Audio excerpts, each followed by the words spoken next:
বউ সুন্দরী পাটিসাপটা পিঠা দেখতে যেমন সুন্দর, খেতেও কিন্তু খুবই মজা।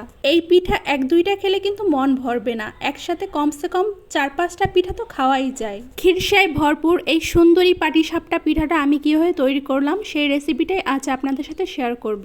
এই মেজারমেন্টে পাটিসাপটা পিঠা তৈরি করলে 1-2 দিন পর্যন্ত পিঠা সফট ও নরম থাকবে। পিঠা তৈরি করার জন্য প্রথমে একটা মিক্সিং বোলে নিয়ে নিচ্ছি 2 কাপ শুকনো চালের গুঁড়া ও 1 কাপ আটা। এখন এর মধ্যে দিচ্ছি 1/3 কাপ চিনি ও স্বাদমতো লবণ। আপনারা চাইলে চিনির পরিমাণটা বাড়িয়ে বা কমিয়েও দিতে পারেন, এটা আপনাদের ইচ্ছা।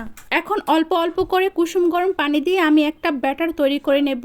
একসাথেই বেশি পরিমাণে পানি দেওয়া যাবে না, অল্প অল্প করে পানি দিতে থাকবো আর ব্যাটারটা মিশাতে থাকবো। আপনারা যতগুলো পিঠাই তৈরি করেন না কেন 2:1 এই অনুপাতে চালের গুঁড়া ও আটা দেওয়ার চেষ্টা করবেন। পরিমাণ মতো কুসুম গরম পানি দিয়ে আমি পাতলা করেই একটা ব্যাটার তৈরি করে নিয়েছি। এই ব্যাটারটা খুব ভালোভাবে বিট করতে হবে যাতে ভিতরে কোনো চালের গুঁড়ার দলা না থাকে। আমার ব্যাটারটা তৈরি করা হয়ে গেছে। এখন আমি 2টা বাটিতে সমান করে অল্প কিছু ব্যাটার তুলে নিচ্ছি।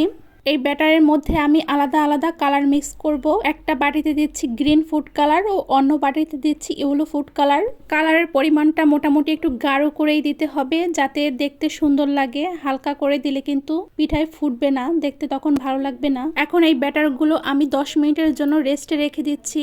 এই পর্যায়ে আমি পিঠার জন্য খিরসাটা তৈরি করে নেব। প্রথমে চুলায় একটা প্যান বসিয়ে দিয়ে দিচ্ছি 1 চা চামচ পরিমাণ ঘি। ঘিটা গলে যাওয়ার পরে দিচ্ছি 1/3 কাপ পরিমাণ সুজি। এ পর্যায়ে চুলার ফ্লেমটা একদম লোতে রাখতে হবে।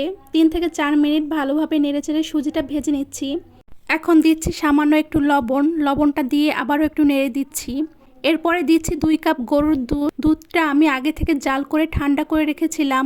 এখানে কিন্তু ঠান্ডা দুধেই দিতে হবে, গরম দুধ দিলে সুজি দলা পাকিয়ে যাবে। এরপরে দিচ্ছি 1 কাপ কোরানো নারকেল ও 1/2 কাপ খেজুরের গুড়। এখন আমি সবকিছু খুব ভালোভাবে নেড়েচেড়ে মিশিয়ে নিচ্ছি। এ পর্যায়ে চুলার ফ্লেমটা কিন্তু বাড়িয়ে দিতে হবে আর অনবরত নাড়তে হবে।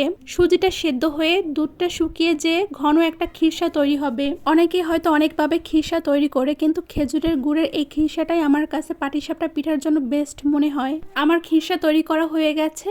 এখন আমি পিঠাগুলো তৈরি করে নেব। চুলার আঁচ মিডিয়ামে রেখে একটা প্যান বসিয়ে প্রথমে আমি অয়েল ব্রাশ করে নিলাম। এরপর প্রথমে আমি গ্রিন কালার ফুড কালার দিয়ে ফাঁকা ফাঁকা রেখে ফোটা ফোটা ডিজাইন করে নিচ্ছি। এই ফাঁকা জায়গাগুলোতে আবার ইয়েলো কালার ফুড কালার দিয়ে ডিজাইন করে নিচ্ছি। এতে করে খুব সুন্দর একটা ডিজাইন তৈরি হয়ে গেল। এর উপরে একটা চামচ পরিমাণ করে আমি পিঠার ব্যাটার দিয়ে প্যানটা একটু ঘুরিয়ে ছড়িয়ে নিলাম।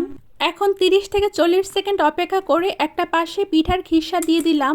এখন আমি ভাঁজ দিয়ে পিঠাটা তৈরি করে নিচ্ছি। দেখুন অয়েল ব্রাশ করার কারণে ভাঁজ দেওয়ার আগেই পিঠাটা কিভাবে প্যানের গা ছেড়ে উঠে আসছে।